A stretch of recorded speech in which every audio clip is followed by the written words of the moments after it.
আলাইকুম everyone, welcome to my channel Minds Kitchen and Review. আজকে short recipe নিয়ে হাজির হলাম আপনাদের সামনে। আজকে রান্না করবো বেগুন আলু দিয়ে রুই মাছের ঝোল। সেখানে রুই মাছটা আমি বেছে নেবো। প্রথমে একটু মরিচ আর হলুদ আর লবণ দিয়ে মাখিয়ে নিয়েছি, মাছগুলো বেছে নেবো। আর এখানে জ্বালা আমি নিয়ে নিয়েছি পেঁয়াজ কুচি করা, টমেটো, কাঁচামরিচ ফালি আর একটা কুচি করা রসুন আর রসুনকে রান্না করবো আদা রসুন শুধু রসুন। মাছগুলো সব আমি ফ্রাই করে নিয়েছি। চলেন তাহলে মূল রেসিপি চলে যাই। মাছ ফ্রাই করার যে তেল ছিল ওই তেল দিয়ে আমি তরকারিটা রান্না করবো, সাথে সামান্য একটু তেল অ্যাড করবো। একটু পাঁচফোড়ন দিয়ে দিচ্ছি, সুন্দর একটা ফ্লেভার আসবে। এখন আমি বেগুন আর আলুটা একসাথে দিয়ে দিচ্ছি।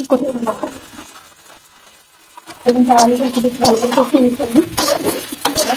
মশলা দিয়ে ভালো করে পেঁয়াজ আর রসুন আমি একটু ভেজে নিয়েছি কেটে নিয়ে, তাহলে তাড়াতাড়ি করে যাবে। এখন আমি পেঁয়াজ আর রসুন একসাথে দিয়ে দিচ্ছি। কালার আসবে সেখানে ক্যান্সিটা দিয়ে দিচ্ছি।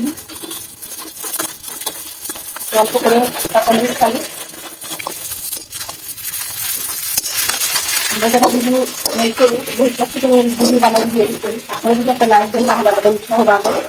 একটা লাইক দিতে দিতে লাগবে। আর এখন পানি দিয়ে দিচ্ছি।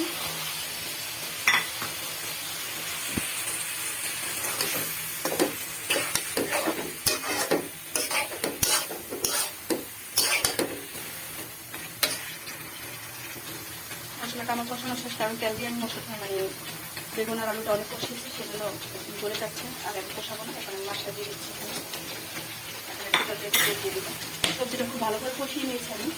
মাছটাও দিয়ে দিয়েছি, একটু জল দিয়ে দিচ্ছি।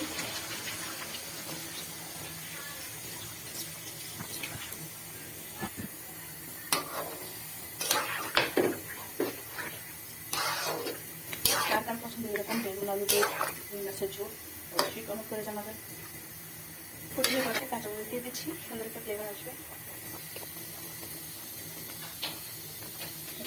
দিয়ে দিচ্ছি, ফিরে আসছি 5-6 মিনিট পর।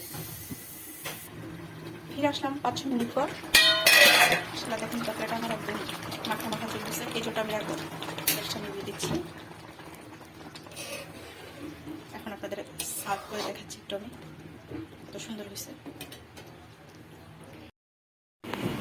আসলে দেখেন তরকারি কালারটা কত সুন্দর আসছে সার্ভ করার পর। আর 5 ফোড়ন দিয়ে তরকারি খুবই টেস্ট হয়। পাশে অবশ্যই ট্রাই করবেন যারা ট্রাই করেননি।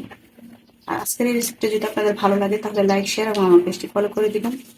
আর যারা ইউটিউব থেকে দেখবেন তারা আমার ইউটিউব চ্যানেলকে সাবস্ক্রাইব করে পাশে বেল আইকনটি ক্লিক করুন। সবাই ভালো থাকবেন। আল্লাহ হাফেজ। আসসালামু আলাইকুম।